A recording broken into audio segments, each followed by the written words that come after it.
Born in 1932, Elizabeth Taylor was a star from childhood. She captivated audiences with her violet eyes and undeniable talent.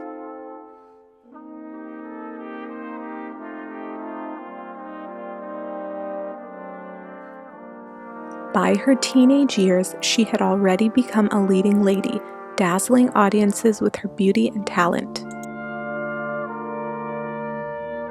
At just 18, Elizabeth married hotel heir Nicky Hilton in 1950.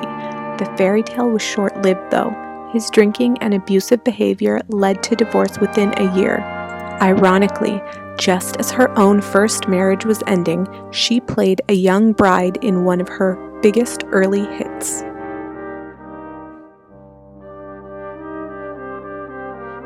In 1952, she found stability with British actor Michael Wilding. They had 2 sons, but the pressures of fame and their 20-year age gap led to divorce in 1957. During this time, Elizabeth cemented her place in Hollywood, starring alongside James Dean and Rock Hudson in the movie Giant. Her third husband, producer Mike Todd, was the love of her life, according to her. They married in 1957 and had a daughter, but tragedy struck when he died in a plane crash in 1958. Devastated, Elizabeth found comfort in Todd's best friend, singer Eddie Fisher, who was already married at the time to America's sweetheart Debbie Reynolds. Elizabeth and Eddie's affair became one of Hollywood's biggest scandals. They married in 1959, but their relationship was doomed when she met Richard Burton on the set of Cleopatra. Elizabeth and Richard's passion was legendary. They married on March 15, 1964 in Montreal, Quebec, Canada, sparking a glamorous and tempestuous relationship that fascinated the world.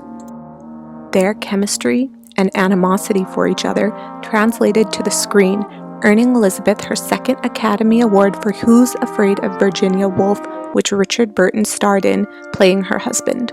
Richard and Elizabeth divorced on June 26, 1974, but their love couldn't be extinguished.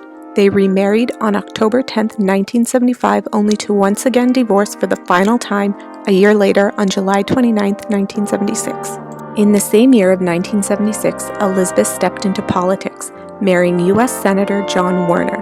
However, she felt stifled as a politician's wife and divorced him in 1982. After years of battling alcoholism, Elizabeth sought treatment in the 1980s and emerged stronger than ever. She lost the weight she'd gained over the years, and in 1988 she published a book about how she did it, called Elizabeth Takes Off, on weight gain, weight loss, self-image, and self-esteem. Her final marriage was to construction worker Larry Fortensky, whom she met in rehab. They wed in 1991 at Michael Jackson's Neverland Ranch, but divorced in 1996. Her greatest role wasn't on screen. It was her work in AIDS advocacy. She co-founded the American Foundation for AIDS Research, raising millions for the cause. We need more basic research, and God, we need a vaccine. I didn't care whether I was in films or not. You're an icon. Everything that could happen to a person has happened to you. The president, you're a dame. Do you still look forward to things? Of course I do. A legend on and off the screen, Elizabeth Taylor's legacy lives on through her films, philanthropy, and fearless spirit.